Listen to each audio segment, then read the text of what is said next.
Hello and welcome to the Flex podcast. I am Anna Martin and I'm husky because I had all the filth over Christmas, so my apologies. However, I'm not actually poorly, so I promise not to cough too much during this, hopefully. So today we're going to be talking about the struggle of sticking to a new health regime, and especially this can kick in for a lot of people about week 3 when things start to get really tough and your motivation starts to evaporate. And hopefully, this is going to help you take a bit of a deep dive into your own journey with fitness and health and all that jazz. So, when you've lived your life a certain way for a while, the most usual thing to wait for is motivation. So, like the 1st of January or the 6th of January or whatever kicks in your kind of New Year vibe, sometimes we might get a wake up call, like something health related, or we get injured, and then we know it's because we haven't been working out enough or we're not looking after ourselves. And sometimes, and this is probably quite usual for a lot of people, we're kind of waiting for Monday. We're waiting to feel really motivated to do something. Might be that we've got a holiday booked or our friend has bribed us to do a 5K. We're kind of waiting for that thing to kick in to make us want to do something. And obviously, that is helpful because this is good to have a kickstart. And it's good to acknowledge that we do sometimes need that bit of motivation to get things going. Um, but motivation, just like any other feeling that we have, is something that's transient. So it comes and goes. And when we first start something, no doubt we are super motivated, but life is life, and we don't wake up every day feeling pumped. Um, Stuff happens, things kick in, like we get busy at work, or there's loads going on with the kids, or whatever it might be, that starts to kind of pull away our energy from one thing into other stuff. And then we have to think about how we're going to cope when that feeling of motivation goes, because inevitably it will. I mean, I don't think there's anyone on the planet that just wakes up and feels, you know, completely focused and pumped for everything that happens in that day, whether it's health and fitness, whether it's work, whatever it is. So, the first thing I think we need to consider whenever we're going into a health and fitness program or such as something we wanted to start, or even when we're thinking about work, is it realistic what we're expecting from ourselves? Because there is obviously optimal levels of everything. Like there's an optimal level of protein you should eat for certain goals. There's an optimal amount of times you should train a week in the perfect scenario. However, most of us don't live in a perfect scenario, and we have a lot of things that we're committed to, a lot of demands on our time and on our energy. So we need to be realistic.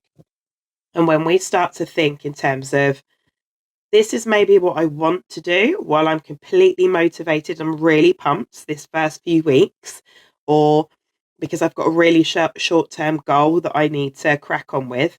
So it might be this incredibly motivated, ideal level of everything for a short period of time. And that's good to acknowledge as well. But then we need something realistic that we're able to keep up on a day to day or a weekly basis so that we don't feel that if we cannot live up to this optimal level that we've put on ourselves, that we've failed somehow, because we haven't, because life is a really long journey, and it wouldn't be realistic to think that we can suddenly manage to fit in 4 resistance workouts and 5 cardio workouts and 10,000 steps a day and whatever other things we've asked ourselves to do. So being realistic with what we're setting, the goals we're setting, or the things that we're trying to implement is really key. So, yes, by all means, think of what you're optimally going to include that week. But again, have a realistic level as well. So, something that for you is going to be achievable with a moderate amount of effort. And I don't mean no effort, because obviously, if we put no effort in, we're going to continue exactly the same as we've always been. So, there is a degree of energy and effort that we need to put in, but it needs to be something that we can manage to do with all of the commitments that we have in our daily life. For example, if you need to be into work for 8 a.m. and you don't leave work until 7 p.m., That doesn't leave you a lot of time on either side to get everything done that you think that you want to. So finding time to work out with a long 11-hour day is pretty good. So if you can then slot in 30 minutes 3 times a week, that is way better than doing none, just because you put these huge targets on yourself, like I must do 5 hours a week or whatever you've decided. Realistically, with a long and busy work schedule, getting like three or four 30-minute sessions in a week for you is great. And then, you can focus on your food and things like that as well. The second thing that we'll touch on is that we need to be realistic with ourselves, but we also need to involve a bit of discipline. And that's where it comes in when the motivation starts to go, is that with the implementation of a small amount of discipline, we should be able to hit these realistic goals relatively easy. And I don't mean that's going to be the easiest thing you've ever done, but with that small amount of discipline, like, no, I am going to put 3 portions of veg on my plate today because I am really tired and I do really only want to eat chips, but I am going to just make sure that I'm getting my veg in as well. Minimum amount of effort, doesn't really take that much, and get it out of pre-prepared packets, all that kind of stuff. So there are ways that we can use this discipline to get stuff done while still being realistic with ourselves. We're not going to stand there beating ourselves as a stick because we didn't manage to train for 6 hours that week. But most people have got the time to use their discipline to their advantage and to fit in something, if not tons and tons of stuff. We're able to fit in something to keep us going and to keep that moving towards those goals. And the third thing I'd say is to become self-aware and aware of others at the same time. And what I mean by that is, in terms of being self-aware, there are times when things come up for us. So we might be stressed or tired or ill or just completely don't have any time to do anything. And it's becoming self-aware. If you haven't had a single minute to yourself that day because you've been working 9, 10, 11 hours, you're running around after your family, you're doing loads of different stuff, has there really been a minute that you can have done anything workout related? Maybe not. Then on the flip side of that, you've got I got home and I was a bit tired, so I didn't bother doing anything. And sometimes that happens to everyone. But if it's consistently happening, then it's important to realize when we might be mugging ourselves off versus when we might be putting unrealistic expectations on ourselves to kind of live up to something that isn't possible with our lifestyle. And that can come into a lot of different things. So even if you think about using what you use for stress relief, whether that is maybe you're a meditator, good for you. But for some people, that might be drinking some wine, or I really need some chocolate. It's just been a really rubbish day, or I cannot be bothered to go to the gym because I'm just so stressed. All I want to do is go home. And sometimes all of these things might be quite realistic, right? Might have had a really stressful day, and actually we might really, really just want to go home and eat a bag of chocolate buttons. Sometimes that's realistic because the stress might be so high that we do need to be kind to ourselves and relax in a way that makes us feel good. And it is natural for people to want to look for something to make that feel better, whether it's food or a drink or whatever.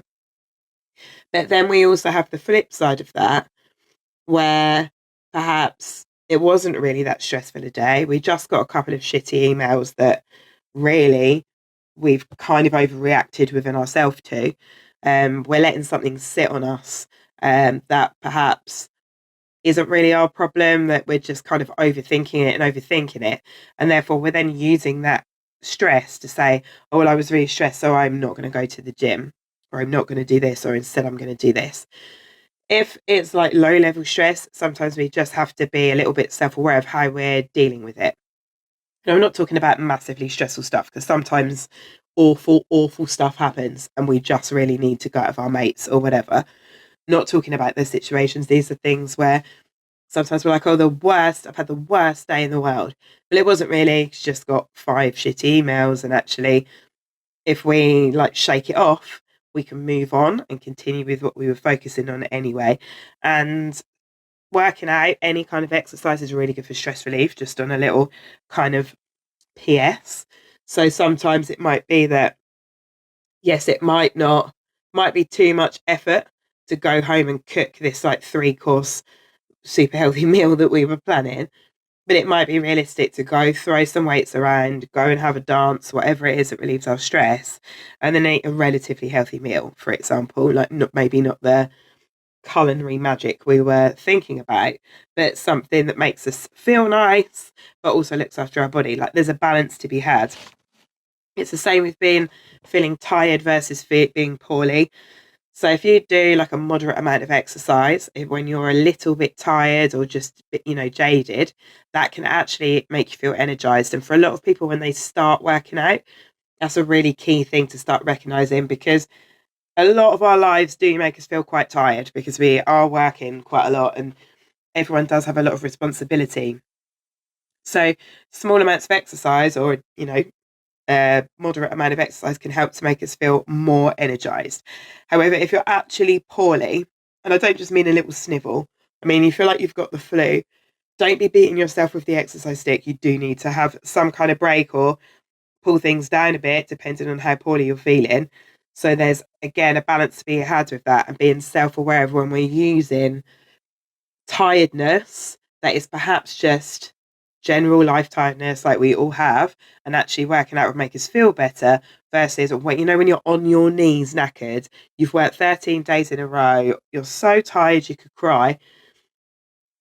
Perhaps have a day off, like go for a walk instead, get some fresh air, see some people, relieve some stress in a different way, rather than forcing yourself to do something you literally your body just doesn't need. It just needs to be outside and be with people and relax. And that is okay to be able to recognize as well. And then you have stuff like, you've been having this really healthy time. You've done 2 weeks really well. You've come into work. It was someone's birthday. You accidentally ate cake. And now you're writing off the entire week. So that's kind of like getting a stone chip on your car. So deciding to drive it into a wall. Like the stone chip is, no one really would have noticed. Same as your body's really not going to notice that you had some cake at work. It's probably quite enjoyed it, to be honest. It's probably a nice little change from the other stuff you've been eating. And now, because you've eaten 1 slice of cake, or maybe 2, because it was so good, you think, oh, well, I've ruined it now. It's no point me bothering. It's Tuesday and I've ruined it, so I may as well just jack it all in now, and maybe I'll start on Monday, or maybe I'll start at the end of the month when I've had time to get my head back in the game. No. Just look at that bit of cake and think, do you know what? That was banging and I really enjoyed it. Fair play. Really glad I celebrated that person's birthday. And now I'm just going to carry on doing exactly what I was doing before, and having a nice time, looking after myself, and occasionally eating the stuff that I really fancy, I really want. And that's the thing with any kind of nutrition thing that you may or may not have decided to do. You don't have to be perfect all the time. That's not what trying to eat well is about. Everybody eats stuff that they fancy sometimes. It's just that balance between thinking that because you've eaten one thing, you've ruined it. And that's the difference between making something realistic and you're able to be consistent with, is because you are having stuff that you fancy sometimes when it comes up. And maybe you are going out on a Friday for dinner with your mates and things like that. You don't have to avoid all of your social situations and all of the kind of fun stuff just because you're trying to be healthy, because at the end of the day, life is life. We need to find a balance for us, and it isn't about just having this perfection all the time. Never ever having something again when it comes to food is a really big statement. So sometimes I'm never going to eat that again. I'm just not going to have it. I'm never going to have it. And yeah, like for sure, sometimes we might need to not buy something so often. Like if we know that we're going to eat it and we're not going to really have any restraint on it, sometimes that can help.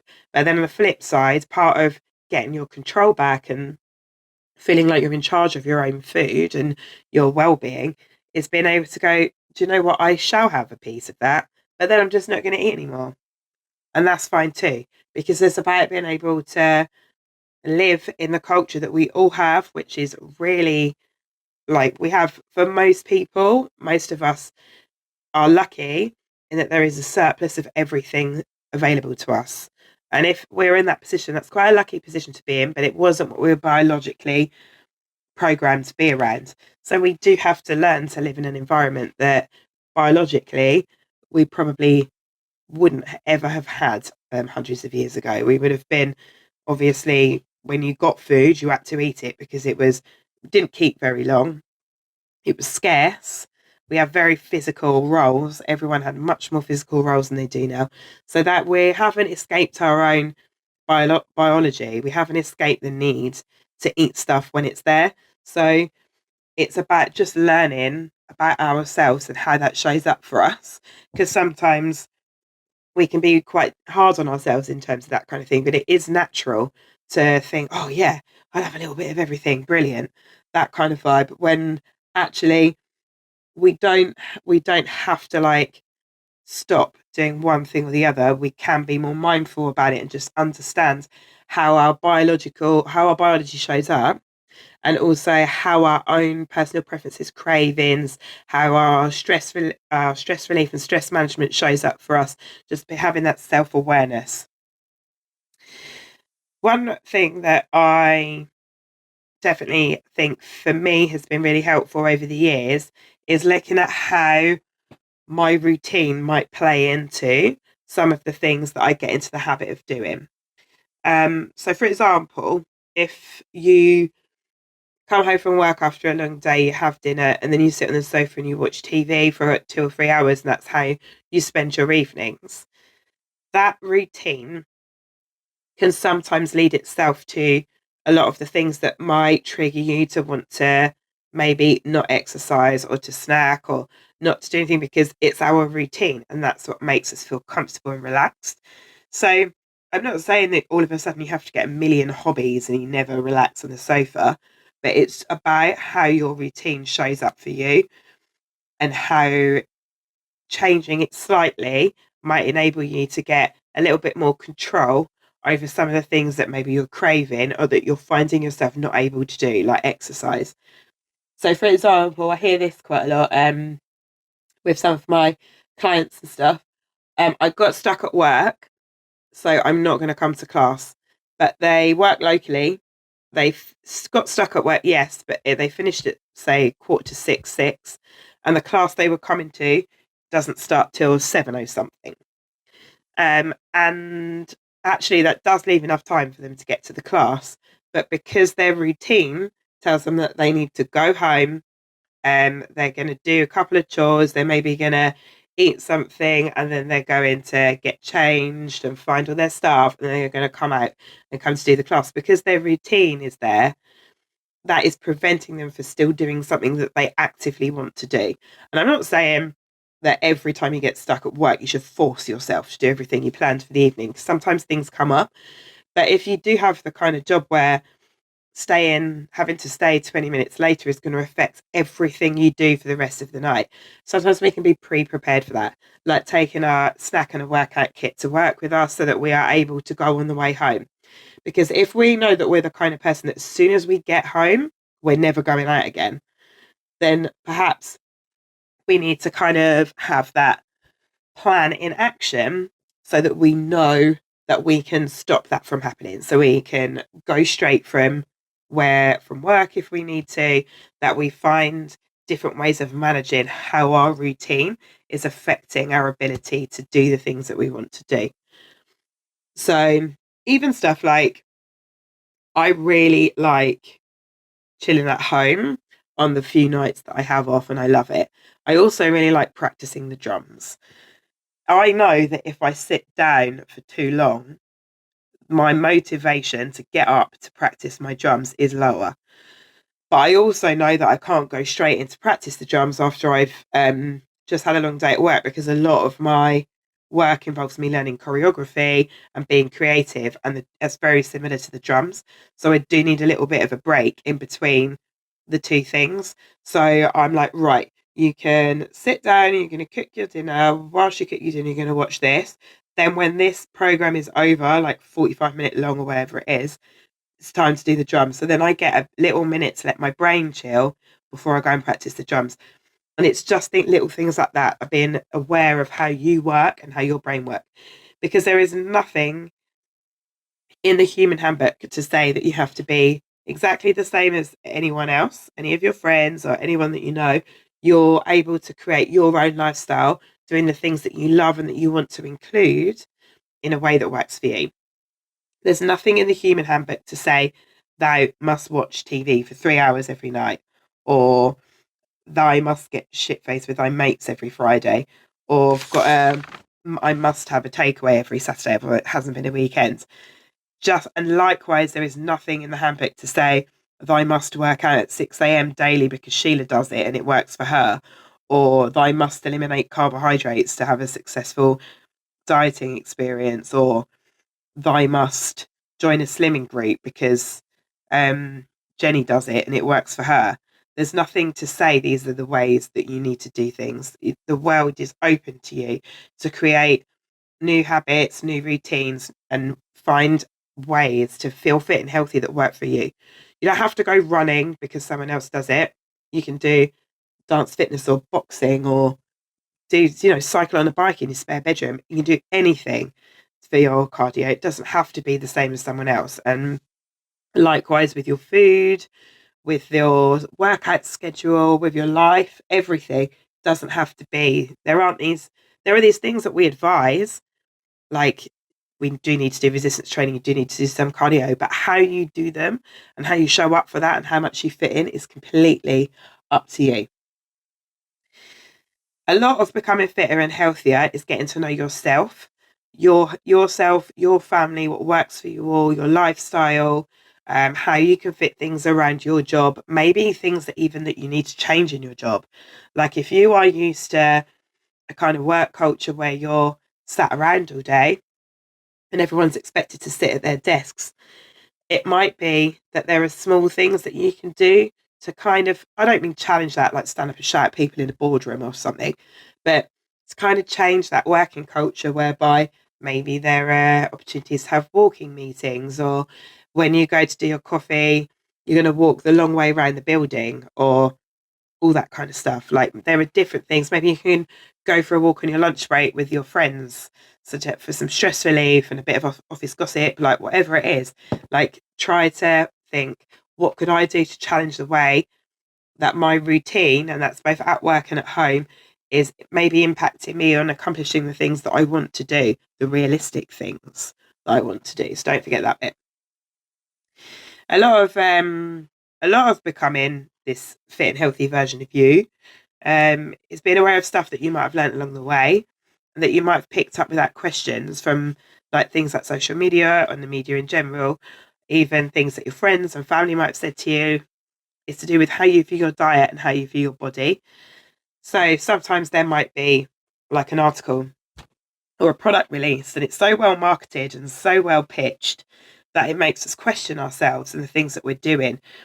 Maybe, there's we see an article in a paper. I remember they don't do it as much now. It still does happen, but they don't do it as much. When I was sort of teenager in my 20s, the articles, it was always about a woman's body. It's always about someone famous's body on the cover. Probably not that complimentary, let's be honest, because it was that kind of time where people were quite vocal in the media about certain ways that famous people should look. And that does leave subconscious things in your head about how you're judging yourself as well, because you're like, it just sits in there. Same as if someone said to you once upon a time, oh, I'm doing this plan because I need to keep my blood sugar at a certain level. Now, if someone is pre-diabetic or diabetic, then absolutely that is something you would be thinking about. But for the vast majority of people, it isn't necessarily something that we need to think about all the time. Although there are different, it does play into different things. Like obviously, if you're about to do a sprint or you're about to go on a massive run, you do need to think about the available carbohydrate in your body, because it can be very helpful in terms of performance. But for a lot of us, if we're just thinking about healthy eating, it isn't something that we need to worry about too much, unless we're really overdoing it in terms of everything that we eat is like super high sugar, super, you know, kind of everything is just going in us, is really pushing us towards somewhere that we don't want to be. But for the vast majority of people who are eating relatively healthy, it isn't something we need to think about that much. But because someone said it to us, it might sit there in our head like, oh, yeah, I know that I've got to cut out carbohydrate to be healthy, which isn't true. So just be aware of how these things might show up for you in terms of pressure that you're putting on yourself to do certain things, or things that you think you need to have motivation for in order to be fit and healthy, because some of these things are very unrealistic for the vast majority of people. And in actual fact, things that we just really need to do is move more, raise our pulse rate, work against the load a little bit, eat some protein for most people, eat some fruit and veg, make sure that everything we're eating is relatively balanced in terms of, we might be having some stuff, bits and pieces that we really fancy, like one, on the weekend or occasionally, but the vast majority of what we're putting in our body, we'd consider to be relatively well fueled. So I always work on a 70-30 rule with my clients. So we sort of look, rule, it's rough, but in terms of like eat 70% of the stuff in a day that I think fair play, feel pretty well fueled. And if I also really want a packet of chocolate buttons or a finger of fudge, I don't really see anything wrong with that, to be quite honest. It's all about balance. And the way that we perhaps don't question things from the media can make our view on keeping ourselves fit and healthy quite fixed. So just for an example, there was a lot of research, or a lot of articles and some research published a few years ago, said there was a window in the morning for caffeine, that we shouldn't ingest caffeine. So it was an hour and a half from waking. And that's definitely something I've tried to stick to over the years. However, there was recently another research paper done that says there's no difference from when you drink your caffeine at any point in the day on the regulation of your body's systems. So they're now saying, don't stress about it. Drink your caffeine whenever you want. Obviously, don't drink it at night because you're not going to be able to go to sleep. However, when you drink it during the day, it doesn't really matter. Doesn't really have an impact on any of your energy drops during the day. In actual fact, the piece of research before doesn't appear to be as true as we thought it was. And that's the thing, we need to be flexible because things are being researched and found out all the time. So it can be nice to keep our ears open and hear things, but not necessarily to internalize it and make that true. Because all research, when it's published, is done on a specific population. That's how they have to do it, because that's how they set up the research. So like a lot of workout research is done on trained males or untrained males. There's less research done on women.